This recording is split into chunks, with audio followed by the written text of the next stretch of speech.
ದಯಮಾಡಿ ತಾವು ಕೂಡ SC/ST ತೊಂದರೆ ನೀಡುತ್ತಾರೆಂದು ಮತ್ತು ಎಲ್ಲಾ ದೇವಸ್ಥಾನಗಳ ಮುಂದೆ ಮುಕ್ತ ಪ್ರವೇಶ ನಾಮಫಲಕ ಹಾಕಿಸಬೇಕೆಂದು ತಿಳಿಸಿದ್ದಾರೆ. ನಮ್ದು ಸ್ಟಾರ್ಟ್ ಆಗಿದ್ದು ಜುಲೈನಲ್ಲಿ ಕಳೆದ ವರ್ಷ ಗೊತ್ತಿದೆ. ಕಳೆದ ವರ್ಷ ನಮ್ಮ ರೇಂಜ್ 52 ಕೌಂಟರ್ ಕೇಸಲ್ಲಿ ಈಗಾಗಲೇ 45 ಕೌಂಟರ್ ಕೇಸಲ್ಲಿ ನಾವು ಬೀರಿ ಬಿಟ್ಬಿಟ್ಟಿದ್ದೀವಿ. This is for kind information. ನಾವು ಎಲ್ಲಿ ಚಾರ್ಜ್ ಶೀಟ್ ಕೊಡ್ತೀವಿ ಅಂದ್ರೆ ಇಬ್ಬರಿಗೂ 2 ಕಡೆ ಹೊಡೆದಾಟಾಗಿ ಇಬ್ಬರು ಗಾಯಗಳಾಗಿದ್ದರೆ ಮಾತ್ರ ನಾವು ಚಾರ್ಜ್ ಶೀಟ್ ಹಾಕ್ತೇವೆ. ಚೆಕ್ ಮಾಡ್ಕೋಬಹುದು. Thank you sir. ಅದೇ ರೀತಿಯಾಗಿ ನನ್ನ ಹೆಸರು ನರಸಿಂಹಮೂರ್ತಿ ಅಂತ ಹೇಳಿ, ಆಮೇಲೆ ಇರ್ತಕ್ಕಂಥ DYSP ಸಾಹೇಬರು ಒಂದು ಕೇಸ್ನಲ್ಲಿ ಸ್ಪೆಸಿಫಿಕ್ ಆಗಿ ಶೈಲಜಾ ಅಂತ ಕೇಸ್ನಲ್ಲಿ ಹೈಕೋರ್ಟ್ ನಲ್ಲಿ ಡಿಸ್ಟ್ರಿಕ್ಟ್ ಕೋರ್ಟ್ ನಲ್ಲಿ ರಿಜೆಕ್ಟ್ ಆಗ್ತಕ್ಕಂಥದ್ದು ಕೌಂಟರ್ ಕೇಸ್ ಆಗುತ್ತೆ. ರಿಜೆಕ್ಟ್ ಆದ ನಂತರದಲ್ಲಿ ಅವರ ಇನ್ವೆಸ್ಟಿಗೇಷನ್ ಸರಿ ಮಾಡ್ತಾರೆ, ಅಲ್ಲಿ ಬೇಲ್ ಸಿಗುತ್ತೆ. ಈ ಲ್ಯಾಪ್ಸಸ್ ಅನ್ನ ಯಾವ ರೀತಿ ಸರಿ ಮಾಡೋದು ಪೊಲೀಸ್ ಇಲಾಖೆಯಿಂದ, ಅದ್ರ ಬಗ್ಗೆ ಒಂದು ಸ್ವಲ್ಪ ಗಮನವನ್ನು ವಹಿಸಬೇಕು. ಇನ್ನು ನಮ್ಮ SP ಸಾಹೇಬರು ಪ್ರತಿ ಜಿಲ್ಲೆ ಠಾಣೆಯಲ್ಲಿ ಇವತ್ತು ಅಂತಾರಾಷ್ಟ್ರೀಯ ಮಹಿಳಾ ದಿನಾಚರಣೆ ಆಗ್ತಾ ಇದೆ. ನಮ್ಮ ಕುಂದುಕೊರತೆಯಲ್ಲಿ ದಲಿತ ಮಹಿಳೆಯನ್ನ ಆಚೆ ಇಟ್ಬಿಟ್ಟಿದ್ದೀವಿ.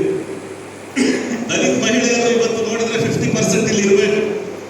ದಯಮಾಡಿ ನೀವು ಇಂಟ್ರೆಸ್ಟ್ ಅನ್ನ ತಾಂಡಿ ನೆಕ್ಸ್ಟ್ ಮೀಟಿಂಗ್ ನಲ್ಲಿ ಪ್ರತಿ ಠಾಣೆಯಲ್ಲಿ ಆಗಲಿ ಮತ್ತೆ ಈ ತರದ ಸಭೆಯಲ್ಲಿ ದಲಿತ ಮಹಿಳೆಯನ್ನ ಕರೆದಿ ಅವರ ಕುಂದುಕೊರತೆಯನ್ನ ದಯಮಾಡಿ ತಗೊಳ್ತಕ್ಕಂಥದ್ದು ಆಗ್ಬೇಕು.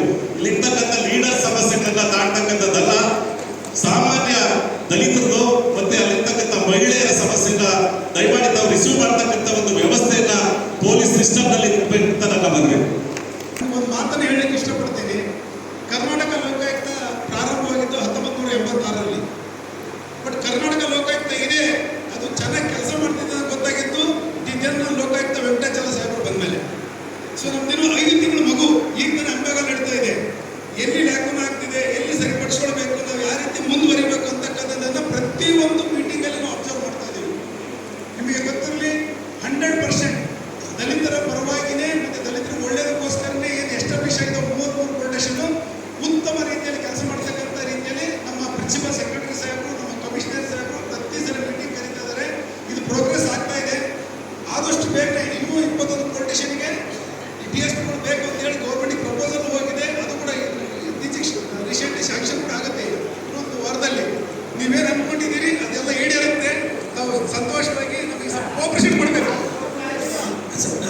ಸರ್, ನನಗೆ ನಾವು ಇನ್ಸ್ಪೆಕ್ಟರ್ಗೂ DYSPಗೆ ಹೇಳ್ತಿದ್ದು ಇದಾಗಿದೆ ಅಂತ ಕೇಸ್ ಯಾಕೆ ಅರೆಸ್ಟ್ ಮಾಡ್ತಿಲ್ಲ ಅಂತ ನಾವೆಲ್ಲರೂ ಕೇಳಿ ಅರೆಸ್ಟ್ ಮಾಡಿಸ್ತಿದ್ವಿ.